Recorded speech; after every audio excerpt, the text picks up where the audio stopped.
Hello. Hello. Dungog na, sir. Yes, sir. Madungog na, Eligible na ko, sir.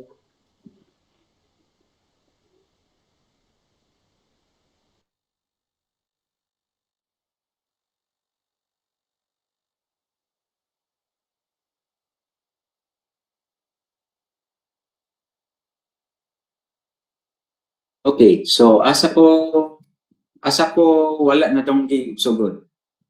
Pag-input na nimo sa Sa computation, sir, calculator, sa sir. standard Pag-input na sa number, sir. Kanya na ka, sir. Have to be input.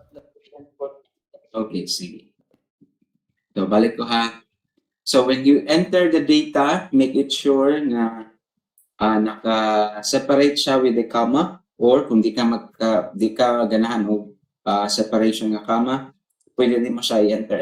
For example, 16, comma, 16, comma, 16, 70, and so on and so forth. Always put comma. Or kung di ka ganahan, 16, enter, 15, enter, enter. Sige kag enter. Klaro. Kaya kung dili mo siya butangan o ang comma or dili mo siya i-enter, meaning to say connected na ang mga data. So, di siya unique, di siya listing.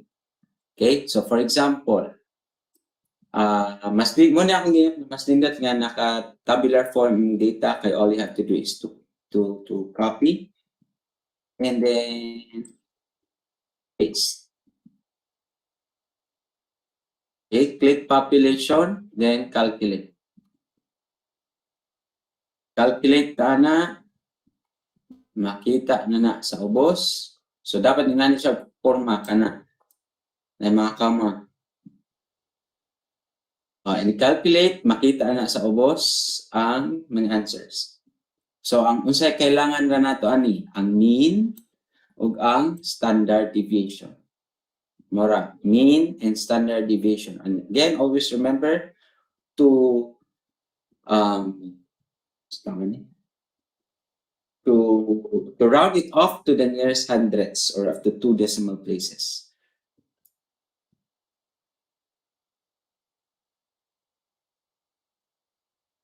Klaro? Kuha? Ang naging natin. Opo. Yes, last bit yan.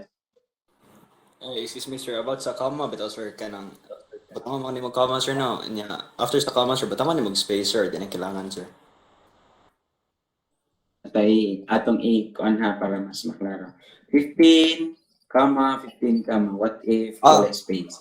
Wala space. Sige, thank you, sir. What if wala space atong check. Sige, sir. Thank you, sir.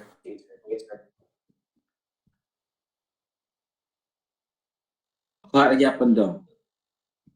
Kay auto usab man siya. Okay. Thank you, sir. Balik ha kaganina, wala na to butang yung space. Ini-calculate ana okay ra gyapon na kay mo auto mura siya auto rewrite niya ba nga nanay comma tanan. I mean nanay space. Sige, sir. Thank you, sir. Balik ko na ko ha. Kana population, click calculate, then tanawa sa ubos ang answer, especially kaning mean and the standard deviation. Again, round it off to the nearest hundredths or up to 2 decimal places. So, what's the mean sa sample? 16.16, so dapat maunay na the rate. So, 16.16. Okay? So, therefore, the report is 16 point. Then, standard deviation is 0.8569741. Kung imong is round off, pila na? 0.86. So, dapat naka 0.86 ka na. Sir, nakoy question, sir ba?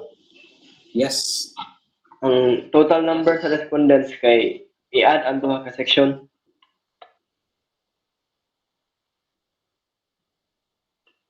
Dili na.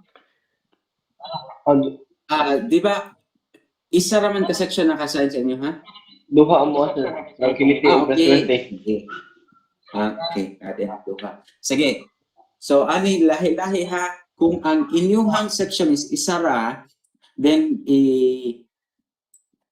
kung pila ka buok ni answer sa kanang section in that category mo na ibutang. Pero if duha ka section ang naka-assign sa inyo ha, you add all the respondents sa duha ka section. Which means dili na magkaparihas dere o sa dere. Karon, Sir, kanya Again. ang sa mean of total respondents sir kay tanan gikan sa duha ka section imong yes. i-find ang mean ato. Yes. Ug Balik ko ang lang. SD pod Ang SD mo ra. sa kuana sa both na duha ka section. Ano na. Ang mean age na lahi.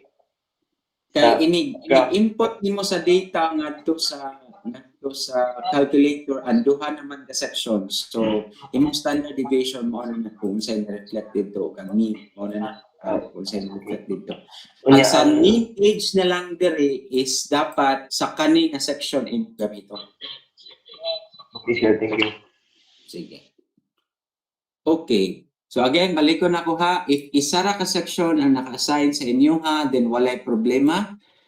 Kung pila ka ni answer, ibutang dire. Kung pila iyang mean, based sa inyong na-compute sa calculator, ibutang dire, maupod dire, parehas. Pero if duha ka section ang naka-assign sa inyo ha, you add all the respondents, ibutang dire. And then, tanang respondents, imong i-copy and paste ang mga data to solve for the mean gamit ang calculator, ibutang dire. Then, ang mean dire is according sa kung unsa nga grupo imong giunang gibuhat. Sige, kinsa tayo nagduha ka section? Sir,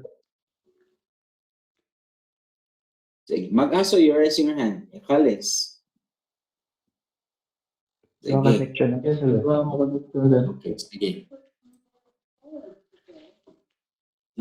Balik ta sa data. So, asan ito? Data. So, again ha, okay na ha. Up to 2 decimal places ang standard deviation o ang mean. Now, let's proceed sa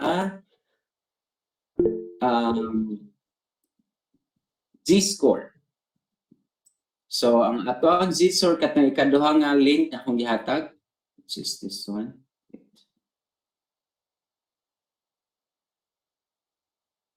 Just this one, kay nasa left sa right side. So, this is an online Z-score calculator na all you have to do is to input la the data and click calculate mo gawa sa answer. So, kinsa niyang raw score ang X? Mao na ang inyuhang mean kani.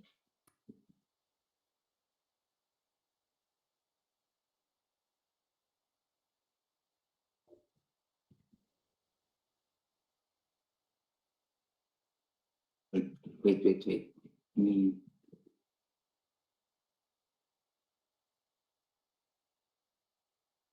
Okay. Balik. Balik. Kaning raw score nga Z, mao ni ang inyuhang mean dire. Okay? Kung katong grupo nga duha ka buok, kani ang isuwat nga mean, pero katong grupo nga isa, pwede ra mo kani na sa babaw. Okay? Anyways, pareha lang silang duha. Katulag yung crucial ang katulag yung duha ka buok nga section nga giusap. Yes, kinsa man ni? Yakales. Sir, for clarification, sir, baka ay nag-label, sir.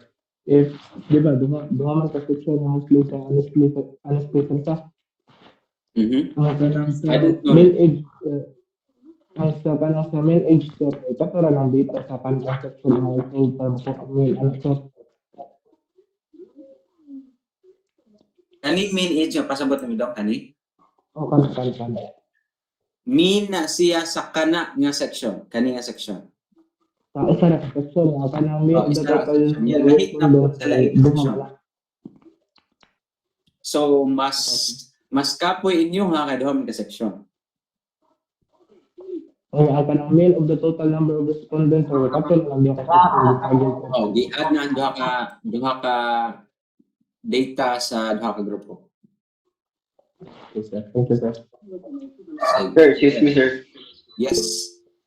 Ang Yes. standard deviation sa total, sir, o per section, maglahi po na.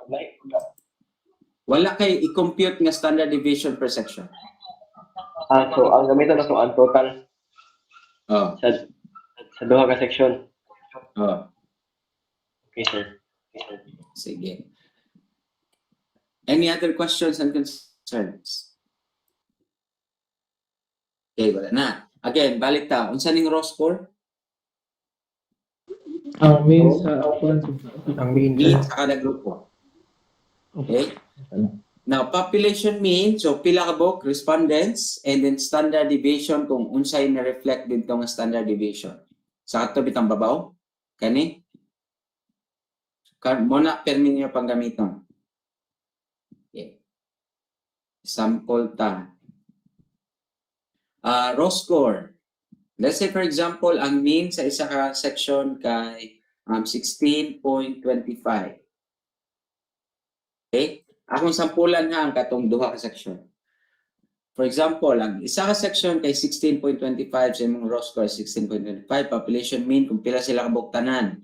Let's say, for example, na adare nakabutang is 100. So 100 kabuk population with standard deviation 0.86. So click calculate and then dahil siya result. Kani.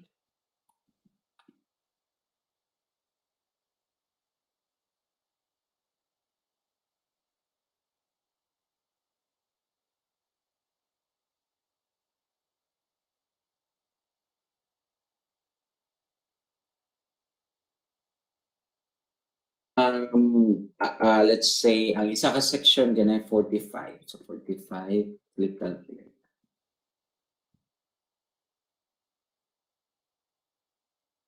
So, ang labas.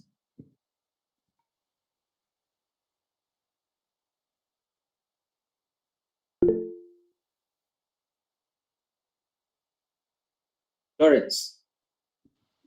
Same na lagi ang imong ang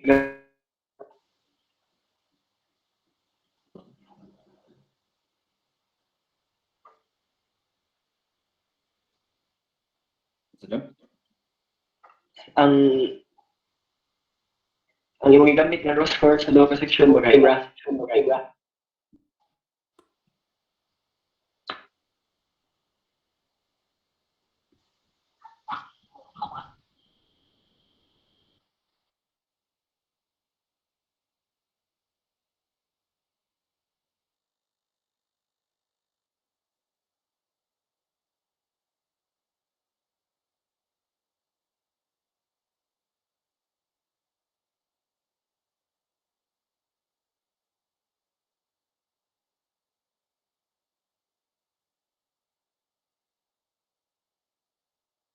Sige, palit ko ha. Number of respondents, sige, sampulan na to, men. Pila mo ka bok? 1, 2, 3, 4, 5, 6, 7, 8, 9, 10. Let's say 50 ra ka bok. So, tanggalon ko ni.